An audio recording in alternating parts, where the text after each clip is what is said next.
Hello বন্ধুরা, আশা করি তোমরা সবাই ভালো আছো। তোমাদের প্রত্যেককেই আমার চ্যানেলে স্বাগত জানাই। বন্ধুরা, আজকে ক্লাসে আমি তোমাদের জন্য নিয়ে এসেছি একটি খুব প্রিয় পানীয়, যা আমরা প্রায়ই তা পান করতে পছন্দ করি। যখনই আমরা শরীরের ক্লান্তি অনুভূতি করি, সেই ক্লান্তি দূর করার জন্য তা আমরা পান করে আমাদের ক্লান্তি মেটাই। আর তা হলো চা।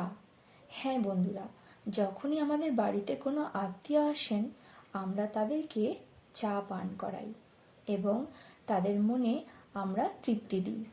তো বন্ধুরা, এসো আজকে আমরা এই চা সম্পর্কে সুন্দর অনুচ্ছেদটি জেনে নিই এবং এর মাধ্যমে চা সম্পর্কে অনেকটা ধারণা লাভ করি। চা একটি উৎকৃষ্ট পানীয়। চা গাছের পাতা থেকে চা উৎপন্ন হয়ে থাকে।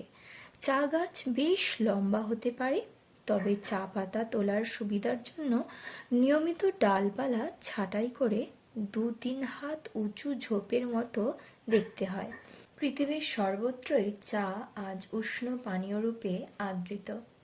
চা সাধারণভাবে গ্রীষ্মপ্রধান দেশের ফসল, যেখানে প্রচুর বৃষ্টিপাত হয় অথচ জল জমতে পারে না। পাহাড়ের এরকম ঢালু গায়ে চায়ের চাষ হয়।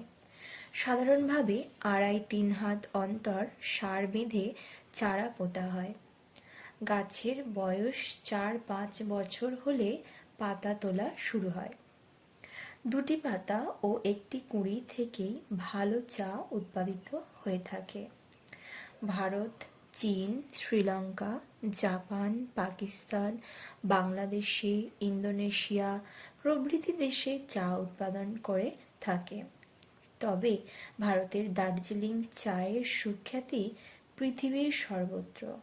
হ্যাপি ভ্যালিতে যে চা উৎপন্ন হয়ে থাকে তার নাম গোল্ডেন অরেঞ্জ পিকো এবং এটাই পৃথিবীর সবচেয়ে দামি ভালো চা। চা উত্তেজক পানীয়, ক্লান্তিনাশক এবং রোগ প্রতিষেধক। শীতে চা পান করলে শরীর গরম থাকে। এ কারণেই ইউরোপের লোকেরা চা পান করে থাকে। তবে অতিরিক্ত চা পান শরীরের পক্ষে ক্ষতিকারক। বর্তমানে গ্রিন টি এর প্রচলন বাড়ছে, কারণ এটি শরীরের পক্ষে উপকারী। তাহলে বন্ধুরা, আজকে আমরা শিখলাম চা অনুচ্ছেদ রচনা। তো বন্ধুরা, আশা করছি তোমাদের ভালো লেগেছে। যদি ভালো লেগে থাকে আমার এই ভিডিওটিকে একটি লাইক এবং শেয়ার করবে, সাবস্ক্রাইব করবে আমার চ্যানেলটিকেও, সঙ্গে বেল আইকনটিকে প্রেস করে দিবে, যাতে আমার চ্যানেলের সমস্ত তথ্য তোমরা সরাসরি পেয়ে থাকো। ধন্যবাদ সবাইকে।